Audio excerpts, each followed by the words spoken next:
Hello friend, this is Sangam Fourier. Welcome back to my channel Pharmacy. Friends, in this video I'm going to talk about Augmentin 625 Duo tablet. So friends, without wasting any more time, we should start the video.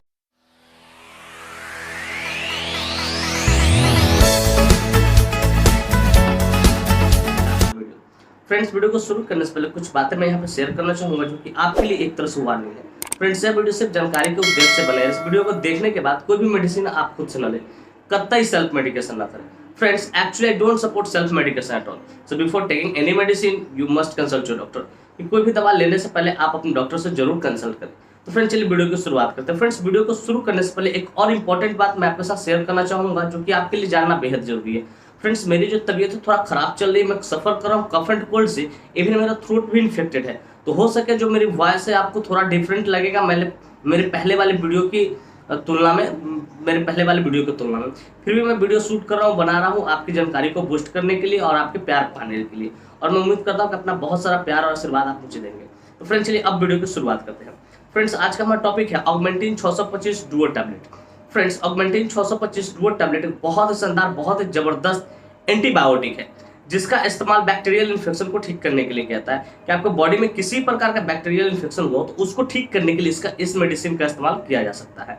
Friends, जितने भी antibiotic होते हैं, हर antibiotic का कोई ना कोई category होता है, कोई ना कोई ग्रुप होता है। ठीक उसी प्रकार ये जो एंटीबायोटिक है ये पेनिसिलिन कैटेगरी से बिलोंग करता है, पेनिसिलिन कैटेगरी से बिलोंग करता है। फ्रेंड्स, मैंने जितनी भी वीडियो बनाई है एंटीबायोटिक पे, सबका मैंने अलग अलग कैटेगरी बताया कि ये इस कैटेगरी से बिलोंग करता है। ठीक उसी प्रकार से यह जो एंटीबायोटिक है ये बिलोंग करता है पेनिसिलिन कैटेगरी से। डियर व्यूअर्स, मैं उम्मीद करता हूँ ये बातें आपको अच्छे से समझ में आ गई होगी। फ्रेंड्स, चलिए बात करना चाहें कौन सी कंपनी इसको मैन्युफैक्चर करती है, क्या इसकी यूसेज होते हैं, कैसे कंट्राइंडिकेशन होते हैं, क्या इसके अंदर मॉलिक्यूल्स पाए जाते हैं, क्या इसके साइड इफेक्ट्स होते हैं, क्या इसके डोज होते हैं। इन सारी बातों को हम लोग समझेंगे इस वीडियो में बहुत डिटेल से। Friends, I will make you understand each and everything in a very simple way. कि फ्रेंड्स, मैं यहाँ पे हर एक चीज़ों को बहुत शानदार तरीके से, बहुत सस्ता वाले तरीके से समझाऊंगा। तो friends, first of all I would like to talk about which company manufactures it. कि फ्रेंड्स, सबसे पहले हम लोग ये बात करना चाहें कौन सी कंपनी इस मेडिसिन को मैन्युफैक्चर करती है। तो फ्रेंड्स, इस मेडिसिन को ग्लैक्सोस्मिथक्लाइन फार्मास्यूटिकल इंडस्ट्री द्वारा मैन्युफैक्चर किया है, जो कि आप अपने आप में काफी प्रसिद्ध लोकप्रिय फार्मास्यूटिकल इंडस्ट्री है। Friends, this medicine is basically manufactured by GlaxoSmithKline pharmaceutical industry. Friends, इसके एक स्ट्रिप में 10 टैबलेट्स आते हैं जिसकी कीमत मार्केट में लगभग 200 रुपए से लेकर 220 रुपए के आसपास होती है और लगभग उतने में अवेलेबल हो जाती है। फ्रेंड्स, मैं उम्मीद करता हूँ कि बातें आपको अच्छे से समझ में आ गई कौन सी कंपनी इस मेडिसिन को मैन्युफैक्चर करती है। ठीक है, और इसका एस्टिमेटेड प्राइस क्या होता है, और इसके एक स्ट्रिप में कितने टैबलेट्स आते हैं। फ्रेंड्स, चलिए अब नेक्स्ट हम लोग बात करना चाहेंगे which molecule is basically found in this medicine. Basically ये जो मेडिसिन होता है इसके अंदर कौन सा मॉलिक्यूल्स पाया जाता है। तो फ्रेंड्स, बेसिकली इसके अंदर मॉलिक्यूल्स के तौर पर दो मॉलिक्यूल्स पाए जाते हैं। नंबर 1 है अमोक्सिसिलिन, जो 500 अमाउंट में पाया था, मतलब अमोक्सिसिलिन 500 मिलीग्राम होता है। फिर कहते हैं क्लेबुलैनिक एसिड, इसमें होता है 125 मिलीग्राम। तो दोनों मिलाकर 625 हो गया कि नहीं जी। तो बिल्कुल इसके अंदर बेसिकली दो मॉलिक्यूल्स पाए थे, दोनों अलग अलग अमाउंट में पाए जाते हैं। पहला है अमोक्सिसिलिन जो 500 मिलीग्राम पाता है, 500 मिलीग्राम, और दूसरा है क्लेबुलैनिक एसिड जो कितना पाया था, 125 मिलीग्राम पाया था। ये दोनों मिलकर बैक्टीरिया को किल करने का काम करता है। फ्रेंड्स, मैं उम्मीद करता हूँ कि बातें बिल्कुल अच्छे से समझ में आ गया हो आपको कि इसके अंदर कौन सा मॉलिक्यूल्स पाया था और कितने अमाउंट में पाया जाता है, ये भी आपको समझ में आ गया हो। फ्रेंड्स, चलिए बात करना चाहिए इसकी यूसेज के बारे में, कहाँ कहाँ इसका इस्तेमाल किया जाता है, डॉक्टरों द्वारा इसका इस्तेमाल कहाँ कहाँ लिया जाता है। तो फ्रेंड्स, चलिए 1 बाय 1 करके समझते हैं इसकी यूसेज की, वेयर इट इज यूज्ड, कहाँ कहाँ इसका इस्तेमाल किया जाता है। फ्रेंड्स, नंबर 1 है ट्रीटमेंट ऑफ बैक्टीरियल इन्फेक्शन। कि किसी प्रकार का बैक्टीरियल इन्फेक्शन हुआ हो आपको, ठीक है, तो उसको ठीक करने के लिए इसका इस्तेमाल किया था। अब पता कैसे करो कि बैक्टीरियल इन्फेक्शन हुआ है कि नहीं। तो फ्रेंड्स, आप सिंपल सा एक ब्लड टेस्ट करवाओ, सीबीसी। अगर उसमें WBC बढ़ा है, ठीक है, WBC बढ़ा है, इसका मतलब आपके बॉडी में कहीं ना कहीं इन्फेक्शन है। या तो CRP करवा लो, ठीक है, CRP अगर बढ़ा रहा है इसका मतलब कहीं ना कहीं आपके बॉडी में इन्फेक्शन है। तो इन्फेक्शन का पता लगाने के लिए 2 टेस्ट प्राइमरी लोग करते हैं, डॉक्टर लिखते हैं या प्रिस्क्राइब करते हैं। तो पहला है ट्रीटमेंट ऑफ बैक्टीरियल इन्फेक्शन, कि अगर आपके बॉडी में किसी प्रकार का बैक्टीरिया का इन्फेक्शन है तो उसको ठीक करने के लिए इस मेडिसिन का इस्तेमाल किया जाता है। फिर ट्रीटमेंट ऑफ लंग्स इन्फेक्शन या आर्टिया इन्फेक्शन कर सकते हो, रेस्पिरेटरी ट्रैक्ट इन्फेक्शन, की अगर आपके लंग्स में या रेस्पिरेटरी ट्रैक्ट श्वसन तंत्र जो है नली, उसमें अगर कोई दिक्कत हो तो उसको भी ठीक करने के लिए इसका इस्तेमाल किया जाता है। उसके अंदर क्या, आरटीआई के अंदर लंग्स इन्फेक्शन के अंदर क्या क्या था, चलिए उस बारे में हम बात करते हैं। ट्रीटमेंट ऑफ निमोनिया, ये भी एक तरह का निमोनिया, एक तरह का डिजीज जो लंग्स इन्फेक्शन या आर्टरी इन्फेक्शन के अंतर्गत ही आता है, ठीक है। तो निमोनिया को भी ठीक करने के लिए इसका इस्तेमाल किया जाता है। फिर ट्रीटमेंट ऑफ सीओपीडी, कि अगर किस पेशेंट को क्रोनिक ऑब्स्ट्रक्टिव पल्मोनरी डिजीज हुआ हो। क्रोनिक ऑब्स्ट्रक्टिव पल्मोनरी डिजीज कहने का मेरा अर्थ हो रहा है कि पेशेंट को सांस लेने में परेशानी हो, दूसरे शब्द हम लोग जिसको एम्फीसेमा बोलते हैं, तो उसको भी ठीक करने के लिए इसका इस्तेमाल करते हैं। फिर ट्रीटमेंट ऑफ ब्रोंकाइटिस, कि अगर कोई पेशेंट ब्रोंकाइटिस से सफर कर रहा है, ब्रोंकाइटिस से सफर, तो उसको भी ठीक करने के लिए इसका इस्तेमाल किया था। ब्रोंकाइटिस कहने का मेरा अर्थ होता है हमारा जो ब्रोंकी होता है, ठीक है, आरटीआई में, आरटीआई रेस्पिरेटरी ट्रैक्ट में, ठीक है, इन्फेक्शन आरटी में बोल रेस्पिरेटरी ट्रैक्ट में जो ब्रोंकी होता है उसमें इन्फ्लामेशन होना, जलन होना, उसको हम लोग ब्रोंकाइटिस बोलते हैं। तो ट्रीटमेंट ऑफ ब्रोंकाइटिस को भी ठीक करने के लिए इसका इस्तेमाल किया था। फिर ट्रीटमेंट ऑफ अस्थमा भी इसका इस्तेमाल बहुत जबरदस्त डॉक्टर करते हैं, हालांकि सपोर्टिव ट्रीटमेंट के तौर पे करते हैं, इसके लिए स्पेशली डॉक्सीवेंटेमिब सब वगैरह चलता है, ठीक है। तो ट्रीटमेंट ऑफ अस्थमा को भी ठीक करने के लिए इसका इस्तेमाल किया था। फिर ट्रीटमेंट ऑफ प्लूरल इफ्यूजन, कि अगर फेफड़े में जो प्लूरा है, ठीक है, उसमें अगर फ्लूइड भर गया हो तो उसको भी ठीक करने के लिए इसका इस्तेमाल किया था।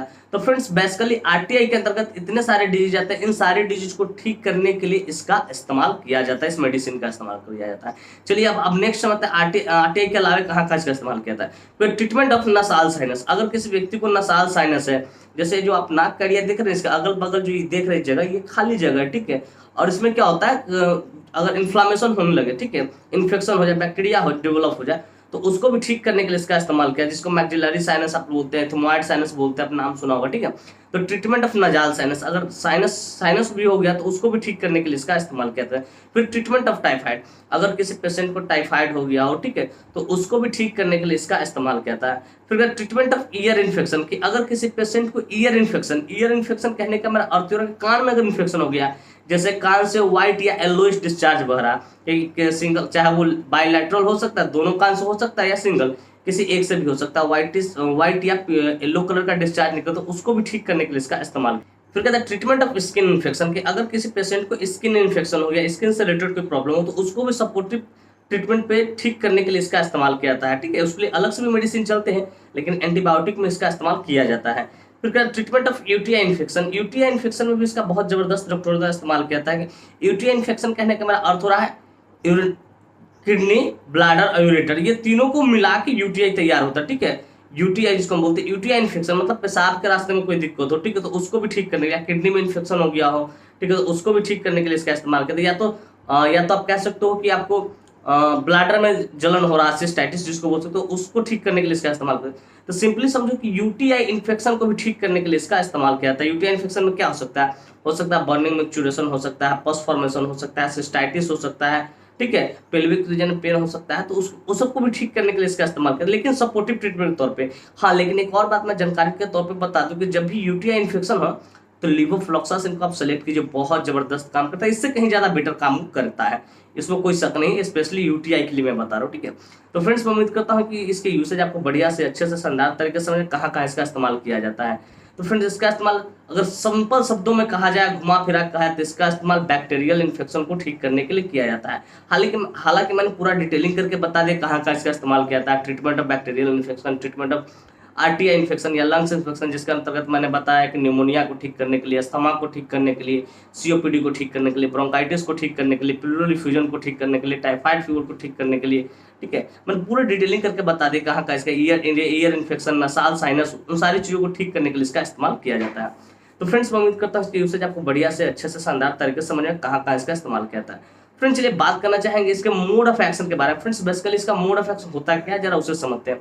तो फ्रेंड्स बेसिकली इसके अंदर दो मॉलिक्यूल्स पाए जाते हैं, दोनों अलग अलग अमाउंट में पाए जाते हैं। पहला अमोक्सिसिलिन 500 जो पाता है, ठीक है। तो अमोक्सिसिलिन क्या करता है, ये क्या करता है कि this kills the cell wall of bacteria या सेल मेम्ब्रेन ऑफ बैक्टीरिया, कि बैक्टीरिया का जो सेल वॉल होता है, ठीक है, सुरक्षा कवच, उसको ये डैमेज कर देता है। अब जाहिर सी बात है जब वो डैमेज होगा सुरक्षा कवच, तो बैक्टीरिया प्रोटीन सिंथेसिस नहीं कर पाएगा। जब प्रोटीन सिंथेसिस नहीं कर पाएगा बैक्टीरिया तो मर जाएगा। फिर इसमें मैंने बताया कि एक और क्या है, क्लेवुलैनिक एसिड है, क्लेवुलैनेट भी बोल सकते हैं या क्लेवुलैनिक एसिड भी बोल सकते हैं, क्लेवुलैनेट एसिड है, ठीक है। तो उसमें ये क्या करता है, ये एक बीटा लैक्टेमेज इनहिबिटर होता है कि अमोक्सिसिलिन जो काम करता है उसके काम करने की क्षमता को बढ़ाता है। जैसे बैक्टीरिया फाइट करेगा अमोक्सिसिलिन से और अमोक्सिसिलिन कमजोर पड़ेगा तो ये क्या करेगा, क्लेवोलैनेट या क्लेवोलैनिक एसिड, ये सिंपली क्या करेगा, उसके अमोक्सिसिलिन को पावर प्रोवाइड करे कि और तेजी से लड़ो। तो इस तरह से ये फाइट करता है, इस तरह से ये काम करता है। तो फ्रेंड्स मैं उम्मीद करता हूँ उसको मोड ऑफ एक्शन आपको बढ़िया से अच्छे से शानदार तरीके से समझ में आएगा। फ्रेंड्स चलिए बात करने से कंट्राइंडिकेशन है। Friends without knowing contraindication we should never ever administer any drug any medicine to anyone.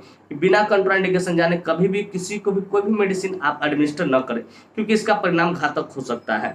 तो friends number 1 contraindication, pregnant lady, कि अगर कोई लेडी प्रेग्नेंट है, ठीक है, अगर कोई लेडी प्रेग्नेंट है, गर्भ से है, माँ बनने वाली, ठीक है, तो उसको आपको नहीं देना है बिना गायनेकोलॉजिस्ट से कंसल्ट किए।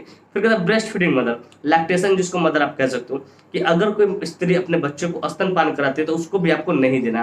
फिर कहता है लिवर डिजीज और किडनी डिजीज, अगर कोई पेशेंट लिवर डिजीज और किडनी डिजीज से सफर कर रहा है तो बिना डॉक्टर से कंसल्ट किए नहीं दे, क्योंकि डॉक्टर ही डिसाइड करेंगे इसका सुटेबल डोज क्या होगा उस पेशेंट के लिए। तो फ्रेंड्स मैं उम्मीद करता हूँ कंट्राइंडिकेशन आपको बढ़िया से अच्छे से शानदार तरीके से समझ में आ गए होंगे, क्योंकि इसके बेसिकली 4 ही कंट्राइंडिकेशन, तो ज्यादा कुछ होता नहीं। फ्रेंड्स चलिए बात करना चाहेंगे साइड इफेक्ट्स के बारे में। फ्रेंड्स जितने भी मेडिसिन होते हैं एलोपैथिक में, हर मेडिसिन का थोड़ा बहुत कुछ ना कुछ साइड इफेक्ट्स होता है, ठीक उसी प्रकार इसका भी साइड इफेक्ट्स है। नोजिया नंबर 1 है, नोजिया, आपका जी मिचलाएगा। फिर कहते वोमिटिंग, आपको उल्टी करने का मन करेगा। फिर कहते डायरिया, हो सके आपका जो स्टूल है ना पानी की तरह पतला हो जाए। फिर कहते स्टोमक अपसेट, आपका जो पेट है वो क्या हो जाएगा, गड़बड़ हो जाएगा। तो फ्रेंड्स बेसिकली ये कुछ इसके साइड इफेक्ट्स है। इस तरह कोई भी साइड इफेक्ट्स दिखे आप तुरंत अपने डॉक्टर से कंसल्ट करें, उन्होंने इन्फॉर्म करके सर मुझे इस तरह की परेशानी का सामना करना पड़ रहा है, तो हो सके इसके जगह पर दूसरे ब्रांड को वो आपको रिकमेंड करेंगे या प्रिस्क्राइब करेंगे। तो फ्रेंड्स मैं उम्मीद करता हूँ साइड इफेक्ट्स भी आपको बढ़िया से अच्छे से शानदार तरीके से समझ में आ गए होंगे। फ्रेंड्स चलिए बात करना चाहेंगे इसके डोज के बारे में। फ्रेंड्स बेसिकली ये डोज हमेशा डिपेंड करता है एज पे, बॉडी वेट पे, सिविरिटी पे, जेंडर पे, ये सारी चीजों पे डिपेंड करता है। लेकिन जो जैसे ही 625 है, इसका मतलब ये डोज एडल्ट के लिए ही, ये मेडिसिन एडल्ट के लिए है। तो एडल्ट के लिए मैं डोज यहाँ पे क्लियर करता हूँ 1 × BD पोस्ट सिबोस, एक गोली सुबह एक गोली शाम खाना खाने के बाद खाना है। तो फ्रेंड्स मैं उम्मीद करता हूँ इसको डोज भी आपको बढ़िया से समझ में आ गए होंगे। फ्रेंड्स मैं उम्मीद करता हूँ कि बातें बिल्कुल क्लियर क्रिस्टल हो गई होगी कि ऑगमेंटिन 625 डुओ टैबलेट क्या होता है, कौन सी कंपनी इसको मैन्युफैक्चर करती है, क्या इसके यूसेज होते हैं, क्या इसके कंट्राइंडिकेशन होते हैं, क्या इसके साइड इफेक्ट्स होते हैं, क्या इसके डोज होते हैं और क्या इसके मोड ऑफ एक्शन होते हैं। और साथ में ये भी उम्मीद करता हूँ कि वीडियो काफी इंफॉर्मेटिव, काफी इंटरेस्टिंग, काफी जबरदस्त लगी होगी आपको, और मेरे इस वीडियो से आपको कुछ ना कुछ सीखने को जरूर मिला होगा। Friends if you find this video informative and interesting, hit the like button, subscribe my channel, don't forget to share it with your medical friends and common friends. Thank you for watching this video. Bye bye, take care, फिर मिलते हैं next video में। तब तक के लिए स्वस्थ रहिए, मस्त रहिए, ख्याल रखिए अपना और अपने परिवार का। थैंक यू, धन्यवाद।